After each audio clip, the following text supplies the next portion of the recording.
Tarihi hep kahramanlık destanlarıyla, kılıç sesleriyle ve ilahi zaferlerle anlattılar. İnsanoğlunun kaderinin meydanlarda kör bir cesaretle yazıldığına inandırıldık. Oysa insanlığı ve medeniyetleri şekillendiren asıl güç, rasyonel düşünce ve bilimdir. Dünya tarihinin gördüğü en kusursuz askeri dehalardan biri olan Emir Timur için savaş, terleyen bedenler değil, kağıt üzerindeki bir matematikti.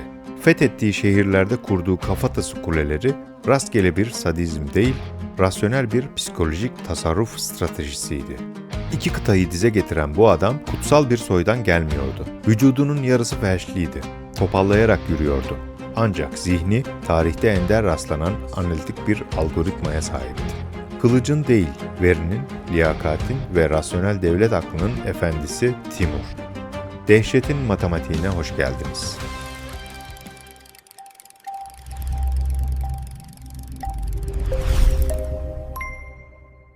Tarih, imparatorluk kuran liderleri genellikle saraylarda veya kutsal hanedanların korunaklı beşiklerinde başlatır. Ancak Timur'un hikayesi bir sarayda değil, 1336 yılında Maveraun Nehrin Keş kentinde Barlas boyunun sıradan bir göçebe çadırında başladı. Ne Cengiz Han gibi kutlu bir soydan geliyordu, ne de arkasında devasa bir krallık vardı.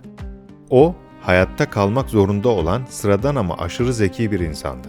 Gençliğinde Bozkır'ın acımasız kuralı olan küçük çaplı çatışmalarla pişti. 1363 yılında Sistan'da sağ kolundan ve sağ bacağından okla vuruldu.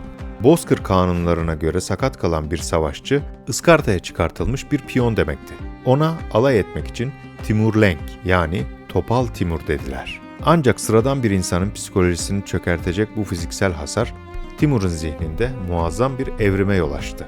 Beden gücüyle savaşamayacağını anlayan bu göçebe, kaslarını değil, aklını bir silaha dönüştürdü.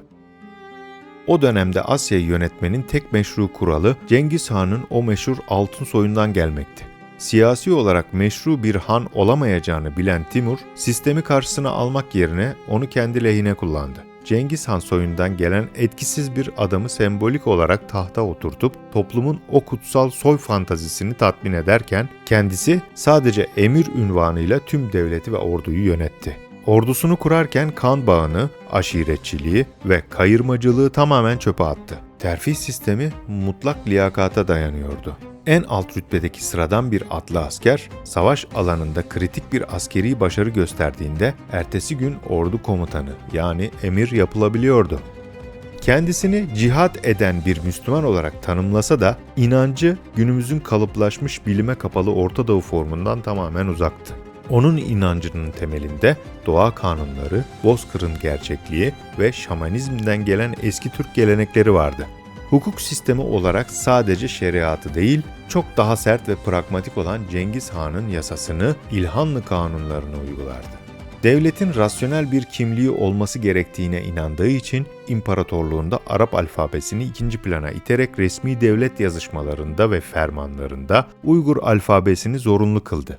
Bu, dinin kültürel baskısına boyun eğmek yerine dini kendi özüyle yaşayan bir akıldı. Timur, tarihe barbar bir fatih olarak geçse de fethettiği veya yaktığı bir şehirde kılıcını tek bir gruba asla indirmezdi. Bilim insanları, astronomlar, mühendisler ve sanatçılar.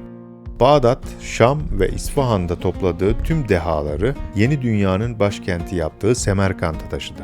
Semerkant'ı bir askeri garnizon değil, kütüphaneleri ve rasathaneleriyle dünyanın bilim başkenti yaptı.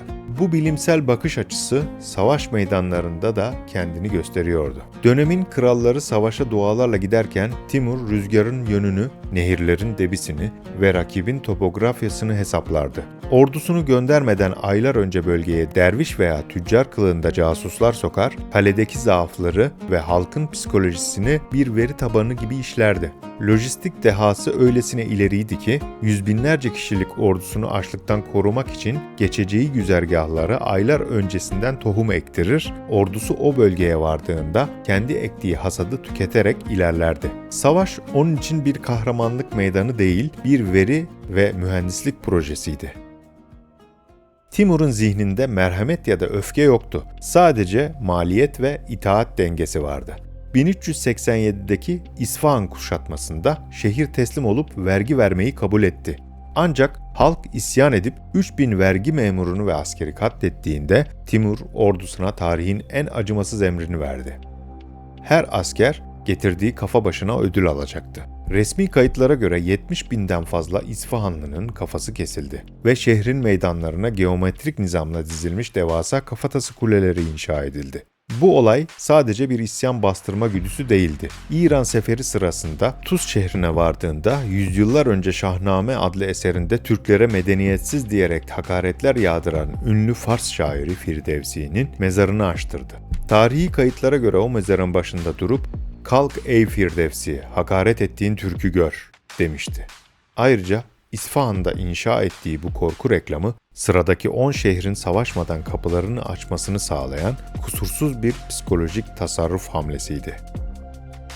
14. yüzyılın sonunda bugünkü Rusya topraklarında muazzam bir güç vardı: Altın Orda Devleti. Kuzeydeki Rus prenslikleri bu Türk-Moğol devletine vergi veren sıradan birer tebaaydı. Rusya'nın bağımsız bir devlet olarak ayağa kalkması o günün şartlarında matematiksel olarak imkansızdı.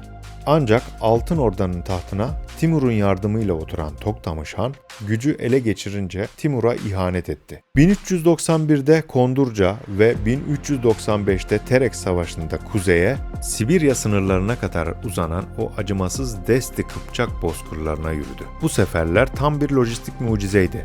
On binlerce kişilik düşman ordusu Sibirya'nın o amansız ayazında donarak ve açlıktan kırıldı. Kaynaklar 100 binden fazla düşman askerinin o beyaz cehennemde tasfiye edildiğini yazar. Timur, Toktamış'ı yok etmekle kalmadı. Altın Orda'nın başkenti Saray şehrini ve tüm ticaret merkezlerini yerle bir etti. Altın Orda'yı haritadan silerek kuzeyde çok büyük bir güç boşluğu yarattı. İşte Timur'un sadece kendi sınır güvenliğini sağlamak için attığı bu adım, yüzyıllar boyunca baskı altında yaşayan Moskova Knezliğinin serbest kalmasına ve bugünün modern Rusya İmparatorluğu'nun doğmasına zemin hazırladı.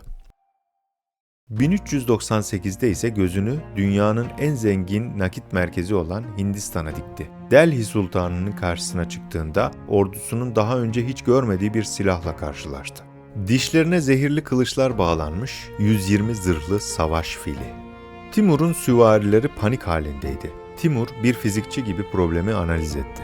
Fillerin gücü aynı zamanda onların en zayıf noktasıydı: biyolojik içgüdüleri. Ordusundaki develerin sırtına kuru otlar ve samanlar yükletti. Filler saldırıya geçtiği an develeri ateşe vererek fillerin üzerine sürdü. Canlı birer alev topuna dönen develeri gören filler hayatta kalma içgüdüsüyle paniğe kapılarak geri döndü ve kendi ordusunu ezdi.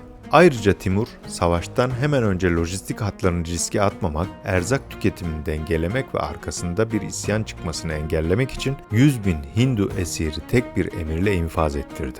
Ahlaki olarak korkunç, askeri matematikte ise kusursuz bir hamleydi.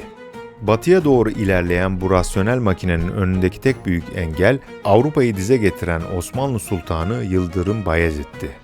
İki lider Anadolu'da karşılaşmadan önce tarihin en sert mektup savaşları başladı. Bayezid mektuplarında Timur'a kudurmuş kudurgan köpek ve haydut diyordu. Onu savaşa çağırıyordu. Timur ise Bayezid'i kibirli olmakla suçluyor, ona dize getirdiği düzinelerce krallığı hatırlatıyordu. Bu mektuplar sadece bir hakaretleşme değildi. İki lider birbirinin psikolojik eşiğini ve stratejik zaaflarını ölçüyordu. Timur, Anadolu'yu işgal etmeden önce casusları vasıtasıyla adeta karış karış haritalandırmıştı. Hangi dağ geçidinin hangi mevsimde açık olduğunu Bayezid'den daha iyi biliyordu. 1400 yılında Osmanlı'nın doğudaki en büyük kalesi olan Sivas'ın önüne geldi. Şehri savunan Ermeni asıllı okçular, Timur'un öncü birliklerine ciddi zayiatlar verdirdi. Kuşatma sertleşip şehir teslim olma kararı aldığında, Timur, ordu komutanlarının ve askerlerin kanını dökmeyeceğine dair söz verdi. Kalenin kapıları açıldı. Timur sözünü tuttu. Kimsenin kanını dökmedi. 3-4 bin civarındaki Ermeni okçuyu canlı canlı iplere bağlayıp kazdırdığı çukurlara diri diri gömdürdü. Üzerlerine toprak atılırken verdiği cevap hukukun arkasındaki o boşluğu ifşa ediyordu. Sözümü tuttum. Tek bir damla kan dökülmedi. Bu ahlaki bir tartışmanın ötesinde sözleşmeleri kendi çıkarına yorumlayan acımasız bir liderin imzasıydı.